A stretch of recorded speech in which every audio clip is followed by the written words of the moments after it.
আজকে আলোচনা করব কন্যা রাশির আগামী 3 মাস কেমন যাবে, অক্টোবর, নভেম্বর আর ডিসেম্বর মাস।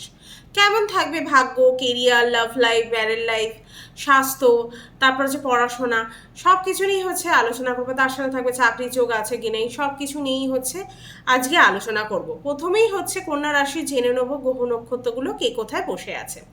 প্রথমে হচ্ছে আপনার ফার্স্ট হাউসে বসে আছে সূর্য, বুধ আর কেতু। সেকেন্ড হাউসে বসে আছে শুক্রদেব, মঙ্গল বসে আছে 10 হাউসে। 9 হাউসে বসে আছে বৃহস্পতিদেব, রাহু বসে আছে 7th হাউসে, শনিদেব বসে আছে 6th হাউসে। গ্রহগুলো এইভাবে অবস্থান করছে আপনার আপনার হচ্ছে গোচরে। তারপর হচ্ছে এবার আলোচনা করব আপনার রাশির স্বামী হচ্ছে বুধ, তার সাথে কিন্তু রবি, কেতু সব বসে আছে। মঙ্গল 10 হাউসে বসে আছে। 20 অক্টোবরের মঙ্গল কিন্তু 11 হাউসে যাবে, তখন প্রবেশ করবে। সেকেন্ড হাউসকে দেখবে, পানি কিন্তু এই টাইমে নিয়ন্ত্রণ করতে হবে। লাভ রিলেশন, ম্যারেড লাইফের কিন্তু খেয়াল রাখতে হবে। মঙ্গল পঞ্চম হাউসকে দেখবে, তাই লাভ রিলেশনের ক্ষেত্রেও কিন্তু বেশি খেয়াল রাখতে হবে, কেননা লাভ লাইফে কোনো প্রবলেম না হয়ে যায়। বৃহস্পতি এই টাইমে পরিবর্তন হবে না। কোনো মাঙ্গলিক কাজ, মঙ্গল কাজ, ধার্মিক কাজ এই সময় হতে পারে, কেন কোনো গুরু প্রাপ্তও এই টাইমে হতে পারে। আপনি এই টাইমে কোনো গুরুও পেতে পারেন আপনার আধ্যাত্মিক জার্নিংয়ের জন্য। তো এবার হচ্ছে জেনে নেবো হেলথ। কন্যা রাশির হচ্ছে স্বাস্থ্য কেমন থাকবে এই টাইমে। আপনার হচ্ছে ফার্স্ট হাউসে রবি, বুধ, কেতু বসে আছে। 7th অক্টোবর অবধি কিন্তু আছে, ফার্স্ট হাউসে থাকবে। কেতু কোনো পরিবর্তন নেই। স্বাস্থ্য এই টাইমে ভালো মোটামুটি ভালোই থাকবে। দাঁতের সমস্যা একটু হতে পারে, তাতে খেয়াল রাখতে হবে। মঙ্গল সেকেন্ড হাউসকে দেখবে, তাই এই টাইমে হচ্ছে সূর্য সেকেন্ড হাউসে নিচ থাকবে 7 অক্টোবর।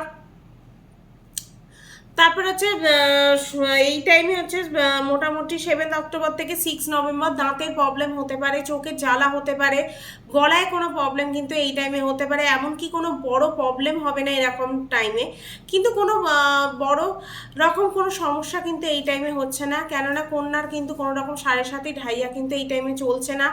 আপনার কোনো রকম রিয়াকশান এই টাইমে হবে না মোটামুটি।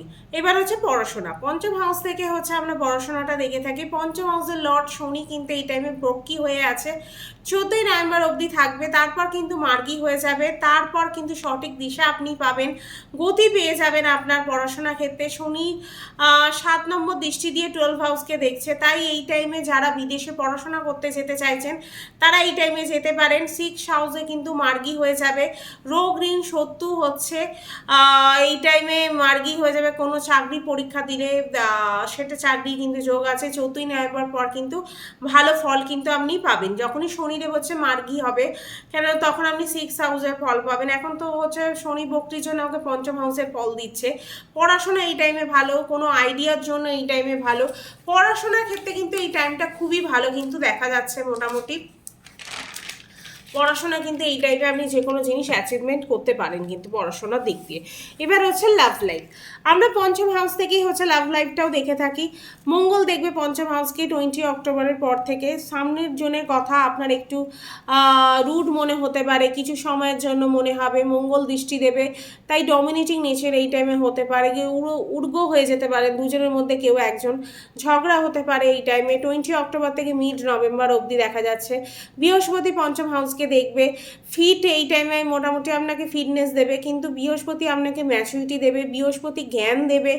তারপর হচ্ছে যারা এতদিন ধরে হচ্ছে সন্তানের চেষ্টা করছেন তারা কিন্তু এই টাইমে সন্তান প্রাপ্তি হতে পারে। শনি মার্গী হচ্ছে 13 অক্টোবর অবধি। শুক্র কিন্তু সেকেন্ড হাউসে থাকবে, তাই কমিউনিকেশন স্কিল কিন্তু এই টাইমে আপনার ভালো থাকবে। অক্টোবরে প্রেম হতে পারে, যাদের এতদিন কোনো লাভ রিলেশন নেই তাদের কিন্তু অক্টোবর মাসে কিন্তু প্রেম হওয়ার একটা ঝোঁক কিন্তু দেখা যাচ্ছে। এবার হচ্ছে ম্যারেড লাইফ। 7th হাউসে রাহু বসে আছে, কোনো পরিবর্তন নেই। বৃহস্পতি 9th হাউসে আছে 7 লট হয়ে। বৃহস্পতি শত্রু রাশিতে বসে আছে। কখনো কখনো আপনাদের দুজনের মধ্যে মিসআন্ডারস্ট্যান্ডিং হতে পারে, উইদাউট রিজনে কোনো কথা এমন হলো সেটাতে আপনার ঝগড়া শুরু হয়ে গেল। ঝগড়া করাবে কিন্তু এই টাইমে রাহুদেব হচ্ছে ছায়া গ্রহ। 7th হাউসে রাহু থাকা মানে কিন্তু মিসআন্ডারস্ট্যান্ডিং, মিসকমিউনিকেশন কিন্তু দেবে, বিনা কথায় ঝগড়া করাবে। তারপর হচ্ছে এই ঝগড়াটা কিভাবে হয় সেটার জন্য ধ্যান রাখবে। লাইফ পার্টনারের গ্রোথের দিকে কিন্তু বৃহস্পতি নিয়ে যাচ্ছে। লাইফ পার্টনারে কিন্তু গ্রোথ হওয়ার এখন চান্স আছে, খুব ভালো টাইম দেখা যাচ্ছে ম্যারেড লাইফের ক্ষেত্রে। ভাগ্য, আপনার ভাগ্যস্থানে বৃহস্পতি বসে আছে সূক্ষ্ম সেকেন্ড হাউসে। 13ই অক্টোবরের আগে 7 নভেম্বরের বাদ ভাগ্য কিন্তু আপনাকে সাপোর্ট করবে। কোনো ডিসিশন নিতে চাইলে নিতে পারেন এই টাইমে। তারপর হচ্ছে 13ই অক্টোবর থেকে 7 নভেম্বরের মাঝে কিন্তু নিতে পারেন। সোচ বিচার করে এই টাইমে কিন্তু নিতে হবে। 13ই অক্টোবর থেকে 7 নভেম্বরের মধ্যে যদি কোনো ডিসিশন নেয় অবশ্যই কিন্তু ভেবে চিনতে নেবেন, কেননা ভাগ্য আপনাকে সাথ দেবে, শুভ কাজকে ভালো করাবে চেষ্টা করবে বৃহস্পতি, কিন্তু এই টাইম পিরিয়ডের মধ্যে একটু ভেবেচিন্তে কাজ করা উচিত হবে। তারপর হচ্ছে কেরিয়ার। কেরিয়ার হচ্ছে 10 হাউসে মঙ্গল বসে আছে, সূর্য 3rd হাউসে বসে আছে। 16 নভেম্বরের পর কিন্তু সাহস পরাক্রম সব থাকবে, খুব ভালো ফল দেবে আপনাকে। যারা চাকরি খুঁজছিলেন তাদের কিন্তু চাকরির যোগ হবে 16ই ডিসেম্বর থেকে 16ই নভেম্বর থেকে 16ই ডিসেম্বর অবধি ভালো টাইম দেখা যাচ্ছে। অক্টোবর নভেম্বর কিন্তু আপনি মুডি স্বভাবের একটু থাকবেন, নিজের চালাবেন, নিজের মতো করে কাজ করবেন, এটাকে একটু ব্যালেন্স করে চালাবেন আপনি। মোটামুটি আপনার কিন্তু কেরিয়ার কিন্তু ভালোই দেখা যাচ্ছে। ব্যবসা, যারা ব্যবসা করেন তাদের কেমন যাবে এই 3 মাস? ব্যবসা মোটামুটি ভালোই যাবে, কেন রাহু আপনাকে একটু ডাউন করবে, ভটকাবে, কনফিউজ করবে এই টাইমে, কিন্তু ইনকাম কিন্তু এই টাইমে ভালো থাকবে। রাহু আপনাকে সাপোর্ট না করলেও, রাহু আপনাকে প্রবলেম দিলেও কিন্তু মোটামুটি আপনার কিন্তু বিজনেসের ক্ষেত্রে কিন্তু ইনকাম থাকবে। সেরকম কোনো ইনকামের ক্ষেত্রে কিন্তু সমস্যা এই টাইমে হবে না। তারপর হচ্ছে উপায়, কী এমন উপায় করবো যে উপায়গুলো করলে হচ্ছে আমার মোটামুটি প্রবলেমগুলো সলভ হয়ে যায়। প্রথমেই হচ্ছে বুধের বীজ মন্ত্র করতে পারি, সূর্যকে জল দেবো সকালবেলা স্নান করে 8টার মধ্যে, তামার পাত্রে দিয়ে দেবো, আর হনুমান চালিশা পাঠ। এই উপায়গুলো করলেই হচ্ছে মোটামুটি যে প্রবলেমগুলো হচ্ছে সেগুলো সলভ হয়ে যাবে। ভিডিও ভালো লাগলে অবশ্যই কিন্তু লাইক, শেয়ার আর সাবস্ক্রাইব করতে হবে, আর ফেসবুক পেজ থেকে দেখলে কিন্তু অবশ্যই ফলো করে দিতে হবে। ভিডিও আজকে এখানেই শেষ করব। ভিডিও কেমন লাগছে সেটা কমেন্ট করে জানাতে কিন্তু ভুলবেন না।